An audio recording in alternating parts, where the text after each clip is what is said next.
ലോക പരിസ്ഥിതി ദിനാചരണത്തിന്റെ ഭാഗമായി കരുവാരകുണ്ട് ഗ്രാമപഞ്ചായത്ത് ഹാളിൽ പ്രത്യേക ഗ്രാമസഭ സംഘടിപ്പിച്ചു. ഗ്രാമപഞ്ചായത്ത് പ്രസിഡന്റ് എൻ ഉണ്ണീൻകുട്ടി പരിപാടി ഉദ്ഘാടനം ചെയ്തു. ശുചിത്വത്തിനും സുസ്ഥിര വികസനത്തിനും പ്രാധാന്യം നൽകിക്കൊണ്ട് പഞ്ചായത്തിൽ നടപ്പിലാക്കുന്ന വിവിധ പരിസ്ഥിതി ശുചിത്വ പദ്ധതികളെക്കുറിച്ച് ഗ്രാമസഭയിൽ വിശദമായ ചർച്ച നടന്നു. മാലിന്യങ്ങൾ ഉറവിടത്തിൽ തന്നെ തരംതിരിക്കൽ, കമ്പോസ്റ്റിംഗ്, ജലസംരക്ഷണം, ഒറ്റത്തവണ ഉപയോഗിക്കുന്ന പ്ലാസ്റ്റിക്കുകളുടെ പൂർണ്ണമായ ഒഴിവാക്കൽ എന്നിവ യോഗത്തിൽ പ്രധാന ചർച്ചാ വിഷയങ്ങളായി. ഒപ്പം പുതിയ ഖരമാലിന്യ സംസ്കരണ ചട്ടങ്ങൾ 2026 സംബന്ധിച്ച് പൊതുജനങ്ങൾക്കായി വിപുലമായ ബോധവൽക്കരണ പരിപാടികൾ സംഘടിപ്പിക്കാനും യോഗത്തിൽ തീരുമാനമായിട്ടുണ്ട്. ചടങ്ങിൽ വികസനകാര്യ standing committee chairman V Shabeer Ali അധ്യക്ഷത വഹിച്ചു. വിദ്യാഭ്യാസ ആരോഗ്യ standing committee chairman Naushad Ali Kurikkal പരിസ്ഥിതി ദിന പ്രതിജ്ഞ ചൊല്ലിക്കൊടുത്തു. കില ഫാക്കൽറ്റി IT അബ്ദുള്ള പരിസ്ഥിതി ദിന സന്ദേശവും മുഖ്യപ്രഭാഷണവും നടത്തി. Standing committee chairperson K Faseela, വിവിധ വാർഡ് അംഗങ്ങൾ, ഹരിത കർമ്മസേനാംഗങ്ങൾ, കുടുംബശ്രീ CDS പ്രതിനിധികൾ, തൊഴിലുറപ്പ് മേറ്റുമാർ എന്നിവരും വിവിധ രാഷ്ട്രീയ പാർട്ടി പ്രതിനിധികളും സാമൂഹിക സന്നദ്ധ പ്രവർത്തകരും ഗ്രാമസഭയിൽ സജീവമായി പങ്കെടുത്തു. ഗ്രാമപഞ്ചായത്ത് സെക്രട്ടറി ഹസീന ചെറുപള്ളിക്കൽ സ്വാഗതവും ഹെൽത്ത് ഇൻസ്പെക്ടർ ബിനിൽ നന്ദിയും രേഖപ്പെടുത്തി.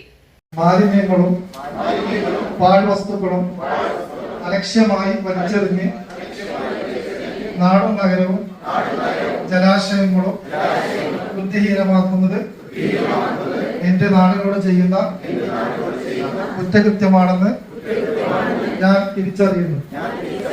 സംസ്കാരശൂന്യവും നിയമവിരുദ്ധവുമായ അത്തരം പ്രവൃത്തികളിൽ ഞാൻ ഒരിക്കലും ഏർപ്പെടുകയില്ല. അതിന്റെ പ്രത്യാഘാതങ്ങളെ കുറിച്ച് എനിക്ക് പരിപൂർണ ബോധ്യമുണ്ട്.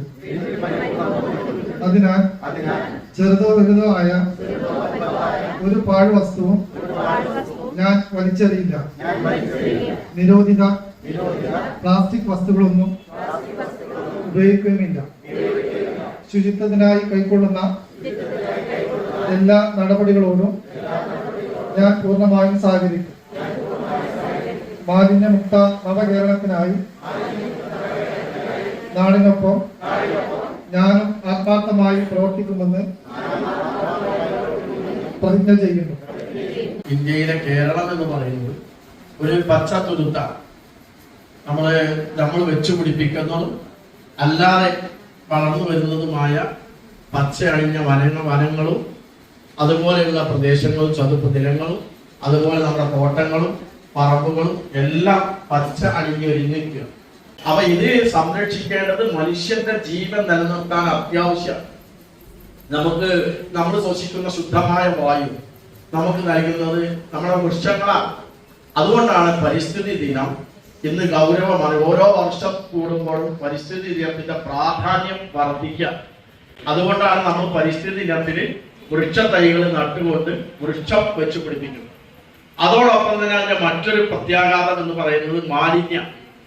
നമ്മൾ പ്ലാസ്റ്റിക് മാലിന്യം, പ്രത്യേകിച്ച് നമ്മളിപ്പോ വലിച്ചെറിയുന്ന പ്ലാസ്റ്റിക് മാലിന്യം. അപ്പൊ ഈ മാലിന്യം കൂമ്പാരമായി ഇവിടെ കിടന്നാൽ പ്രകൃതി പരിസ്ഥിതിന്റെ സ്ഥിതി എന്തായിരിക്കും?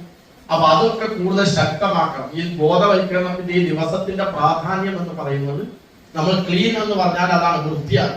അപ്പൊ വൃത്തിക്ക് വേണ്ടി ഇത് ഒന്നും കൂടി ശക്തമാക്കണം. ഇതിന്റെ പച്ചപ്പ് ഇതിലേറെ നിലനിർത്തണം. ഇതിന്റെ ശുചിത്വവും അതിലേറെ ഭംഗിയായി നമുക്ക് നിലനിർത്തണം.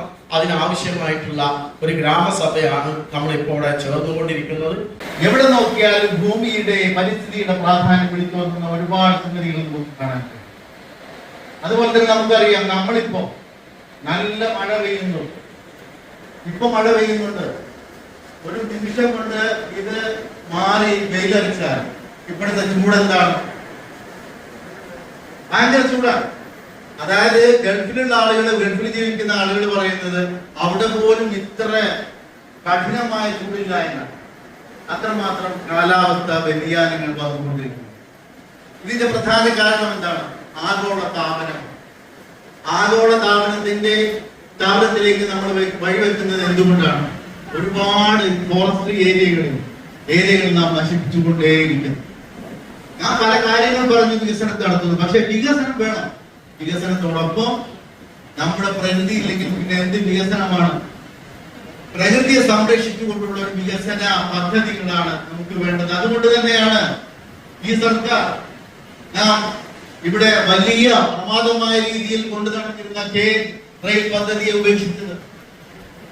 അതായത് ഞാൻ പറഞ്ഞത് ഇതിൽ ലെഫ്റ്റ് ഓർ റൈറ്റ് എന്നതല്ല പ്രശ്നം. ഇതിലെ ഇടതും വലതുമല്ല പ്രശ്നം. ഭരിക്കുന്നവന് ദിശാബോധം വേണമെന്നതാണ് പ്രശ്നം. ഭരിക്കുന്നവൻ ലെഫ്റ്റ് ആയാലും റൈറ്റ് ആയാലും ഈ രാജ്യത്തെ, ഈ പ്രകൃതിയെ, ഈ ഭൂമിയെ പരിപാലിക്കാൻ അവർ സന്നദ്ധത കാണിച്ചുകൊണ്ട് ആ ദർശനമാണ് മുന്നോട്ട് വെക്കേണ്ടത്.